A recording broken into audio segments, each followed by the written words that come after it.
Bienvenue dans le Mag vidéo de Sarthe Tourisme. Ce mois-ci, direction la Flèche pour une visite des derniers Safari Lodge du zoo. Puis nous suivrons un journaliste anglais sur les traces d'Henri II Plantagenet et Thomas Becket dans le département. Et pour finir, nous irons à Juigné-sur-Sarthe pour découvrir des nouvelles chambres d'hôtes avec une vue imprenable sur l'abbaye de Solesmes. Deux nouveaux Safari Lodge ouvrent aux zoo de la Flèche. Le Manitoba et l'Inuk Lodge permettent aux visiteurs de dormir face aux ours polaires. Céline Tadino, directrice du zoo, nous en fait la visite. Les deux lodges ne se ressemblent absolument pas. Moi, je suis incapable de dire lequel je préfère, parce qu'ils sont tellement différents que vraiment, il y en a vraiment une ambiance grange, vieille grange du nord américain. Et celui-ci, on est plutôt dans une ambiance de boîte, de conteneur, toujours avec une ossature très bois, et des éléments de déco qui ont été chinés dans les brocantes. Là, on est vraiment sur un lodge lumineux, une décoration un peu plus ethnique, plus épurée, mais toujours avec voilà, des variations de couleurs. Vous avez aussi des anciens panneaux tableaux électriques qui sont dans le couloir. Et dans l'autre lodge, ça va être vraiment la cheminée qui est centrale avec une pierre granite qui prend une grosse place dans le salon. Vous avez des vieux vêtements de pluie qui sont suspendus au plafond, des vieux canoës qui viennent du Canada, vraiment aussi suspendus au plafond. Donc il y a vraiment des éléments de déco très forts, très marqués.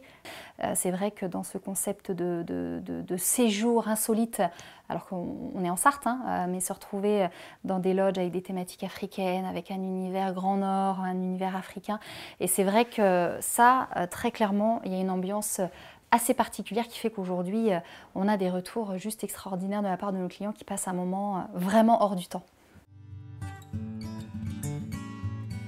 Sarthe Tourisme, avec l'Office de tourisme du Mans Métropole, a accueilli fin septembre le journaliste britannique du quotidien The Daily Telegraph, Anthony Peregrine. De passage en Sarthe sur les traces du roi anglais Henri II Plantagenet et sur celles de son ennemi juré, l'archevêque de Canterbury Thomas Becket, il nous raconte ce qu'il a pu découvrir entre Le Mans et Montmirail. Je suis allé à Sens pour l'aspect Thomas Becket et puis au Mans pour poursuivre un petit circuit Plantagenet. Voilà. Au Mans, c'est une ville, mais c'est aussi une ambiance, c'est-à-dire la vieille ville qui est peut-être la plus intéressante des vieilles villes du nord de la France. Mais qu'est-ce qu'on trouve? D'abord, il y a la cathédrale, qui est fabuleuse, mais aussi c'est là où est baptisé Henri II et s'est marié aussi avec Éléonore d'Aquitaine dans cette cathédrale. Donc ça, c'est fabuleux. À côté, il y a ce qui est maintenant l'hôtel de ville, mais c'était là où Henri II est né. Et maintenant, on peut visiter justement en bas de votre hôtel de ville. Et puis, en bas, il y a justement le carré Plantagenet, musée merveilleux qui parle beaucoup plus que des Plantagenets. Mais il y a des merveilles là-dedans que j'ai beaucoup appréciées.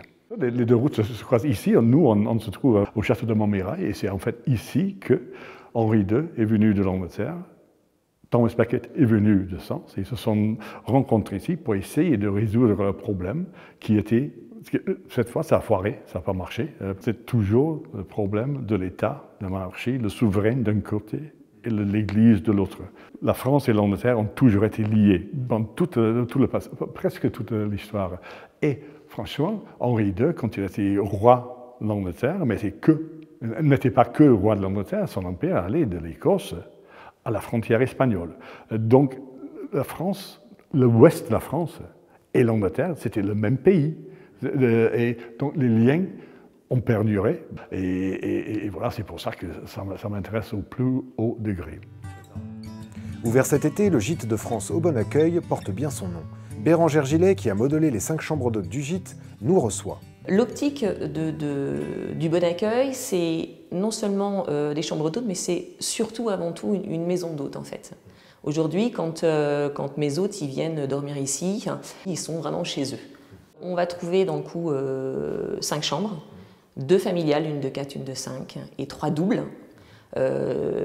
Chaque chambre est équipée de sa salle de bain et de ses toilettes, avec des prestations hôtelières telles que les peignoirs, les serviettes de toilette, les produits d'hygiène, et puis un grand salon, une grande pièce de vie avec billard, avec baby-foot, la cuisine que je laisse à disposition de mes hôtes aussi, et puis un côté bar qu'on a réhabilité dans le coup, puisque c'est un ancien bar qu'on a réhabilité pour les petits déjeuners.